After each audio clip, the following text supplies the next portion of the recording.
Allez, c'est parti, c'est Marco pour Crypto Algo et aujourd'hui on va aller voir ce que Warren nous a fait cette semaine. Donc bonne petite semaine. Je rappelle avant toute chose que pour les gens qui sont au club, vous pouvez nous envoyer un petit mail et puis on vous installe le robot. C'est vous qui décidez d'appuyer sur le bouton ou pas, ça vous appartient.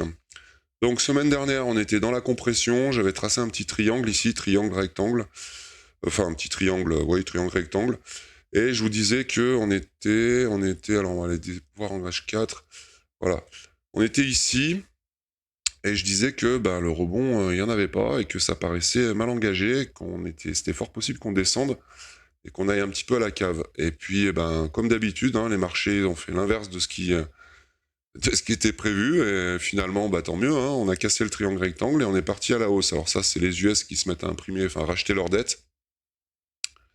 Donc l'ETH, très sensible à la liquidité, même plus que le BTC, hein, il est monté direct.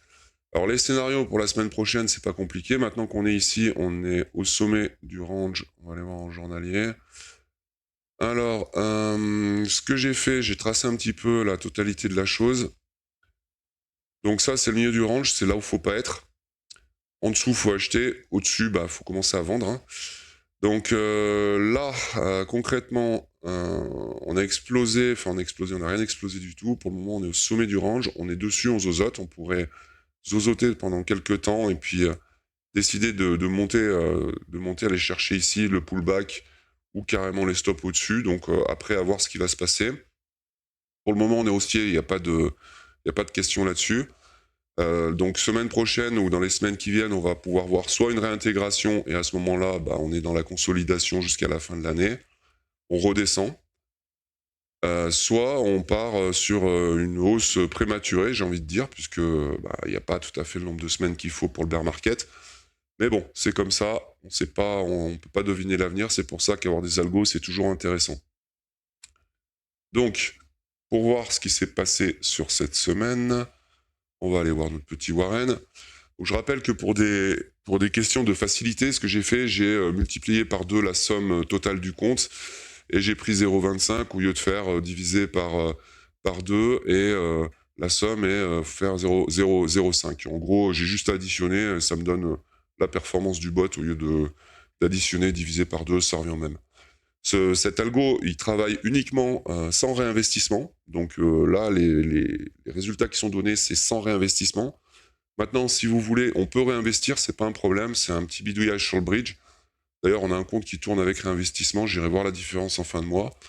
Mais pour le moment, le principal de ce qu'on fait là, c'est sans réinvestissement. Donc les performances sont sans réinvestissement.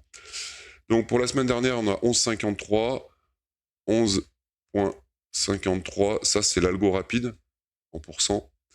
Et ici, on a 7,91 plus 7,91 égale 19,44. Donc 19,44, je vous rappelle, c'est ce que je viens de mettre ici. Donc une semaine à 19,44, c'est assez exceptionnel, mais bon, fallait s'y attendre, hein. Il y en a eu d'autres, hein, je vous le remontre.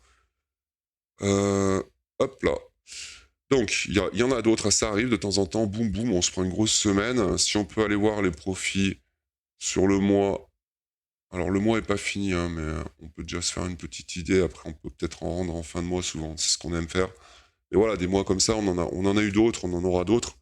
Nous, ce qui compte, c'est que dans ces périodes-là, ce qui était ici aussi la fin du bear market, hein, à peu près on en rend le minimum, c'est ce qui compte. Donc quand on perd très souvent, hein, on n'a que 28 ou 30% de trades gagnants, mais quand on perd très peu, et quand on gagne, le prix, on lui met un coup de fusil, quoi. Donc là, sur le mois, on est à 10, 18, on va dire 10, et là, 8,5, on va dire, allez, 8. Donc là, on est à peu près à 18 sur le mois, et sur l'année, j'aime bien regarder sur l'année, voir ce que ça donne. Et sur l'année, on est à 27 ici et 29 ici, ce qui va nous faire un 27 et 29, 50, 50, 29, 54, 56. 56, on va en donner un petit peu au broker parce qu'il y a des frais à payer, on va dire une bonne cinquantaine de pourcents. Bon, c'est dans la lignée de ce qui se passe les années précédentes, hein, pas de surprise, hein, depuis 2022.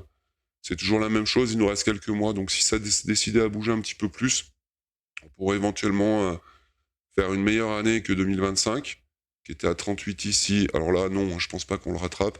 57 ici, mais là, peut-être qu'on pourrait faire plus. Donc voilà. C'était tout pour cette semaine. Que dire d'autre? Bah, pas grand-chose. On va voir ce qui se passe dans les jours à venir. Et puis, si ça vous a plu, n'hésitez pas, vous mettez un petit pouce bleu, un petit commentaire, ça fait toujours plaisir.